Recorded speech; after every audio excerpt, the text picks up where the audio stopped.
what's happening? Welcome back to our channel. We are the Yarbros, aka Nomadic Wonder. And we just want to thank you guys for tuning in.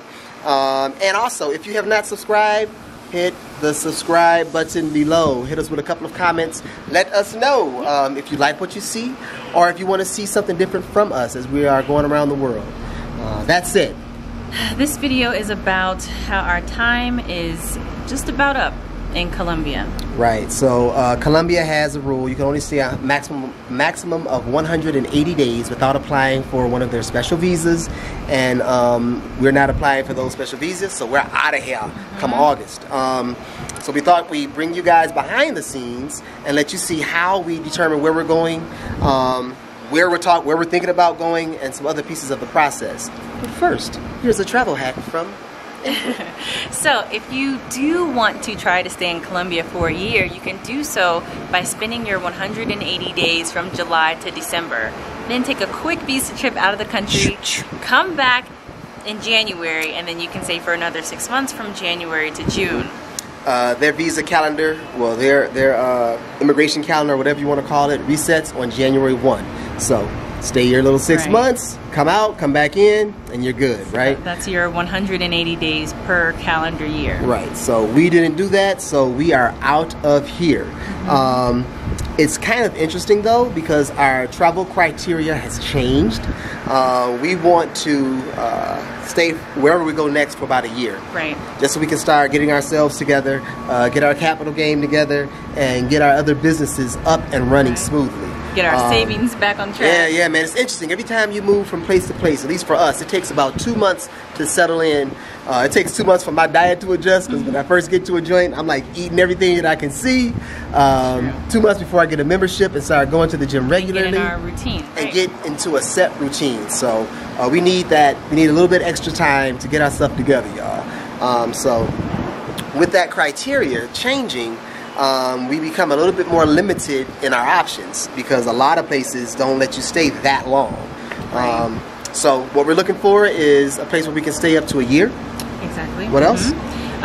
We're looking for a place that has stable internet, where the internet access is good throughout the country, or we can and that is not everywhere. And we're looking for some place that has a relatively easy visa process. So those little 3 things, we're going to take you through our how-tos, how we discover them and what they are, the different websites we use, the different blogs we look at, and how we find out who has good internet, where's the visa process simple, and where can we find out if we can stay for over a set amount of time. And also price of living. Price of living is a big deal. So we'll take you through the different websites that we use, the different resources we use. That's about it. We'll also take you through the places that we're looking at going. You know, I think you got a top 5 or something? Yeah, I think I'll be able to have a top 5, and you guys might just help us decide where we're gonna go. Yeah, I got 2 that I can think of off the top of my head. But you know, we'll talk about those later on in this video. Stay tuned. I hope we give you guys some good information, relevant information about how to move around the world, what to look for, and how to find those things. Right, so let's get started looking at some of these websites.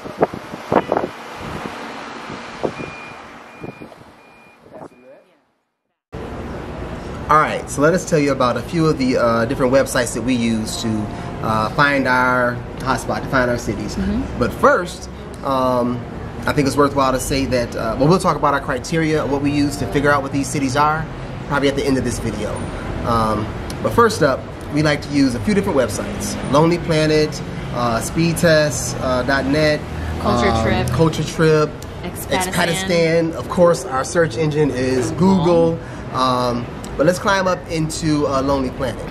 Lonely Planet is more than just a website for you know, tourists to use. It gives you a lot of inside information. It gives you kind of like the vibe of a city, and we give a damn about that, right? We want to have a city that's happening. We want a city that's vibrant, and someplace that's alive where we can thrive in. So again, Culture Trip gives us a good broad overlay. It has several different, Lonely Planet has several different articles, you know, best experiences, best restaurants, different museums to visit, and all that kind of good stuff.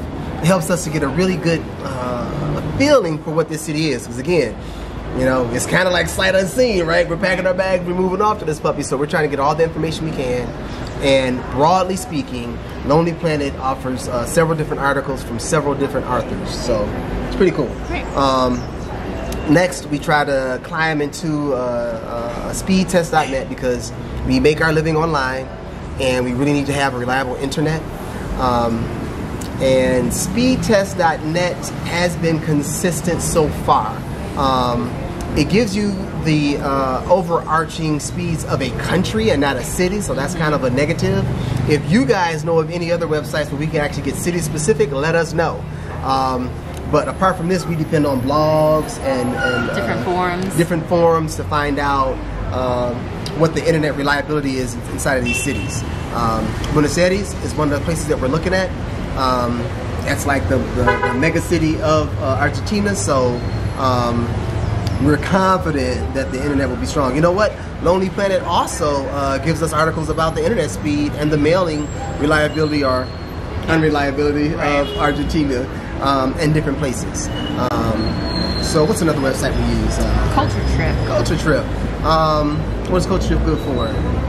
Culture Trip is good for just telling you the vibe of the city. It's a little similar to Lonely Planet, where you have different people who contribute to it, but their information seems to be pretty legit, and it's been consistent that way. And it's detailed. That's why I lived in a small city in the USA, and it had some of the hot little spots in that city, you know what I'm saying, that nobody really knew about. So that's kind of like hot to death, and I love it. Culture Trip tells you different hangouts, different hidden gems in the city. Yeah, it breaks down different parts of a neighborhood, or different sub-neighborhoods. If you're looking for a place to stay, it'll tell you like, okay, don't hang out in this area that much, or a lot of people really love this particular area because of so-and-so. So we're looking at Merida as another possible city that we'll move to over Mexico, and Culture Trip really help us to get the lowdown on that city. Next up, I guess we gotta talk that nuts and bolts, because it's all about the dollars and cents, baby. Right. So we head over to a comparison website called Expatistan, and you can compare the cost of living in different countries or different cities. I love Expatistan. It is so accurate. So it's just like Wikipedia. Different people contribute to the site. Like we're living in Colombia right now, so I'm gonna send them like how much we're paying for rent, how much our dinners and everything cost us. We moved from Chiang Mai to Colombia, Medellin, and the dollars and cents that they gave us, the comparisons were dead on. So, they got a loyal fan in me. So they do, and one really cool thing is that they break down different cost of living in different areas. So they give you a breakdown of things like transportation, housing, entertainment, clothes, how much a chicken breast costs, right? They give you some detailed breakdowns, which we appreciate. And so they tell you, how much it costs in this currency compared to the other currency, and they give you the equivalent so that you can compare. And that's really what we've looked at when we picked out a few of the countries that we're considering, and then cities within those countries that we're looking at. I mean, we really look at the apartments, we look at the utilities, and of course food, and transportation. So right now we're in Medellin, and the transportation here is pretty cheap, but it can get to be expensive in different cities around the world. So that's another key item that we look at. What else? Google, right? Yeah, I mean, trusty. Let's talk about how we got our how we found our top 3 cities that we're going to move to, right? I was really searching for some sort of article or post about where digital nomads can live or expats can live for a year or longer. And so this required us to look into visa policies for different countries, and it was hard to try to find all that information in one place. I mean, you can easily pick a country, go look up the information in that country, but I was really looking for a list, and Google helped with that. You put in the right keywords, and few people have written articles about places where digital nomads can stay. Latin America, in Europe, for a year or longer, and that is not a whole lot of information on the topic, though, huh? No, because one of our criteria, and we're going to talk about that, is because we want to stay somewhere for a year. We can start talking about it now. And a lot of digital nomads, that's the flexibility of being a digital nomad. You can travel and stay for as long or as short. Hang out a few months and get on out. Right, but we've we want to stay at our next location for a year? Like we said earlier, several different reasons, but the primary reason being we're building a couple of different businesses, and we just need to sit still for a minute. And your boy is putting on some weight, man. The moving around and adjusting to the diet, well, enjoying all of the food when we get to a destination, and then having the self-control to pull back, it takes me about 2 months. I ain't gonna lie to you. It takes a while, and then you finding the gym, and then getting back. The whole into adjustment routine. period. Every time you get up and you move to a new location, there's an adjustment that takes place. So that search engine life, it was really helpful for us to pinpoint a few countries that do have lenient visa policies, and then delve more into the information, the visa information about those countries, maybe on their immigration or government website or something like that. So we found the countries. If you guys want to know our top 3, what are we talking about, babe? We're talking about we were talking about Argentina. Right now is number 1 in my eyes. Mexico. And Chile.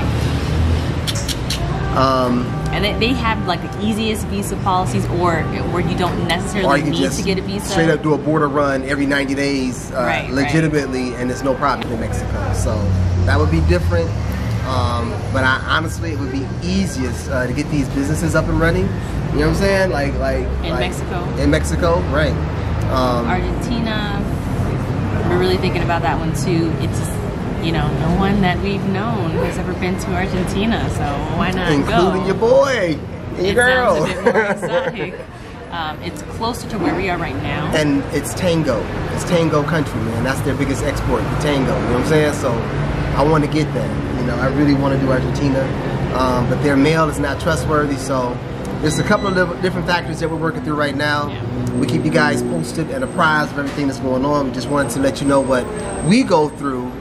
This is only part 1 of what we go through in trying to find out what our next location is going to be. We have about 60 days left. We pay rent today, right? Jeez, yeah. We got about 60 days left, and we got to bounce up out of here. So this will be the first video. There'll be a couple more following about the final destination that we settled on and what we're going through to do the advanced things to get settled there. So that's what's up. Yeah.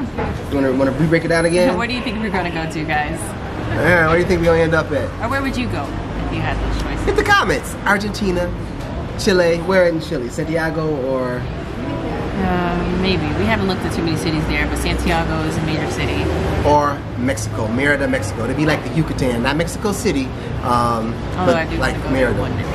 That's what's up. Thank you guys for tuning in. Appreciate you. Again, if you have not subscribed, hit that subscribe button down below. Hit the like button. You guys have any questions? Get at us, man. We're here for you. Holla. Peace. Bye, y'all.